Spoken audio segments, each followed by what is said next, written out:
Hello दोस्तों, कैसे हैं आप सब। हमारी कहानियाँ देखने के लिए हमारे चैनल को सब्सक्राइब कीजिए और हाँ, बेल आइकन दबाना मत भूलिएगा।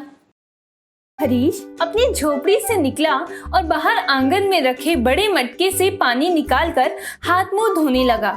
तभी अंदर से उसकी माँ सुनीता ने किचन से आवाज लगाई, आज बहुत जल्दी उठ गया, कहीं ज्यादा दूर तक जाना है क्या मछली पकड़ने?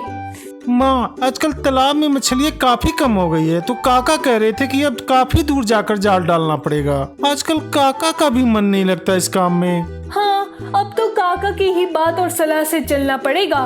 काश तेरे पिताजी हमें यूं छोड़कर नहीं जाते। हरीश आराम से जाल सुधार रहा था और थोड़ा सोचते हुए बोला, जितनी मेहनत करते हैं उतनी तो मछलियों के दाम भी नहीं मिलते और प्रदूषण के चलते ज्यादातर मछलियाँ भी खत्म हो गई हैं। बेटा, खाना बनकर तैयार हो गया है, आओ खाना खा लो। उसके बाद हरीश खाना खाने लगा। आज हरीश का मन कुछ अच्छा नहीं लग रहा था। उसे तो मछली पकड़ने जाने का मन भी नहीं था, मगर घर बैठकर वह करता भी क्या।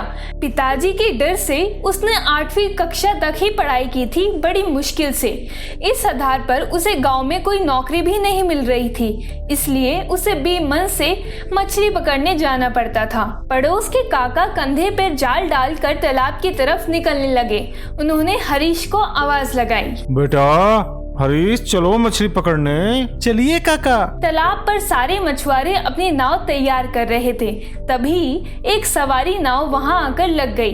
काका ने हरीश से कहा, बेटा तुम नदी के दूसरी तरफ घाट पर इस सवारी वाली नाव से आ जाओ, वहाँ से हम तुम्हें दूसरी नाव में ले लेंगे। ठीक है काका। उसके बाद हरीश ने अपना जाल काका की नाव में डाल दिया और सवारी वाली नाव में जाकर बैठ गया। तभी एक 20 साल की युवती दौड़ते हुए आई, नाव में आकर बैठ गई। हरीश ने उसकी तरफ एक नजर देखा और नाव के सबसे सामने वाले भाग में जाके बैठ गया।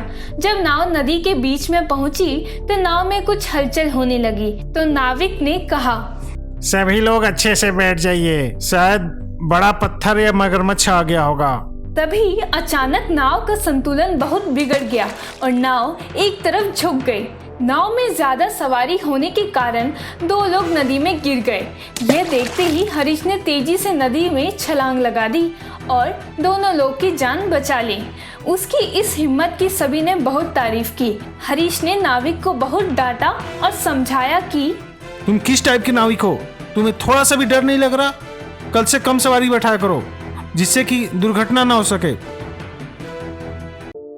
हरीश ने देखा कि वह लड़की काफी डर गई थी। हरीश ने उसे इशारे से सब ठीक होने का इशारा किया। रात में हरीश ने माँ को कुछ नहीं बताया कि तभी काका आ गए और वह उसे बहुत डांटने लगे। सारी बात जानने के बाद माँ ने भी हरीश को बहुत डांटा और भविष्य में ऐसी गलती दोबारा ना करे, ये चीज भी बोली।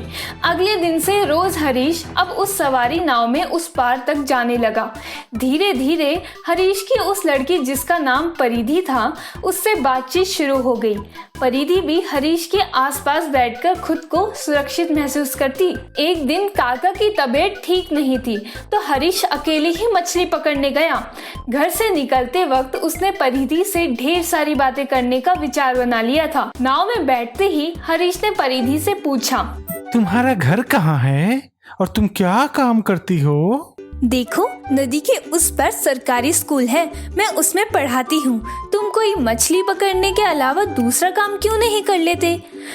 क्योंकि इस काम में जान का बहुत खतरा था और मासूम मछलियाँ भी तो मारी जाती हैं। इस गांव में ज्यादातर लोग मछुआरे ही हैं और जो बाकी बचे हैं वो अपने खेतों में खेती करते हैं। और मेरे बाबा के इलाज के लिए मेरा खेत भी बिक गया। मछली पकड़ने के अलावा कोई दूसरा रास्ता है ही नहीं मेरे पास। मैं ये काम नहीं कर सकता। तुम दोबारा पढ़ाई क्यों नहीं शुरू कर देते?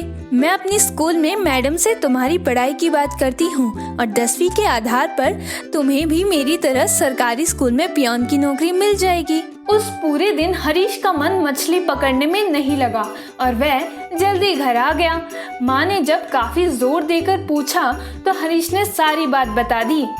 यह तो बहुत अच्छी बात है बेटा, तुम तुम्हें तो पता ही है, तुम्हारे पापा के ऊपर एक बड़ी मछली ने आक्रमण कर दिया था।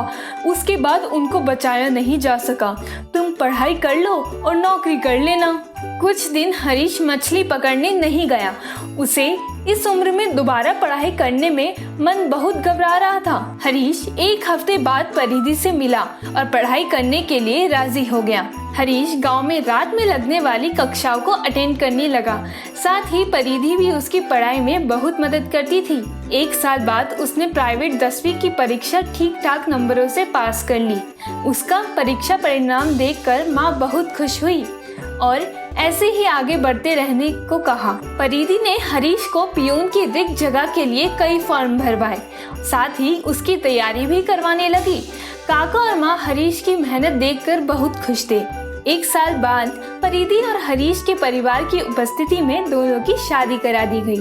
परिधि ने हंसते हुए हरीश को कहा, आखिर तुमने अपने जाल में हमेशा के लिए एक बेशकीमती मछली को फंसा ही लिया। और दोनों हंसने लगते हैं। दोस्तों, अगर आपको ये कहानी पसंद आई हो तो चैनल को सब्सक्राइब कर लें, बेल नोटिफिकेशन दबा लें और कमेंट करके ज़रूर बताएं कि आपको कहानी कैसी लगी। धन्यवाद।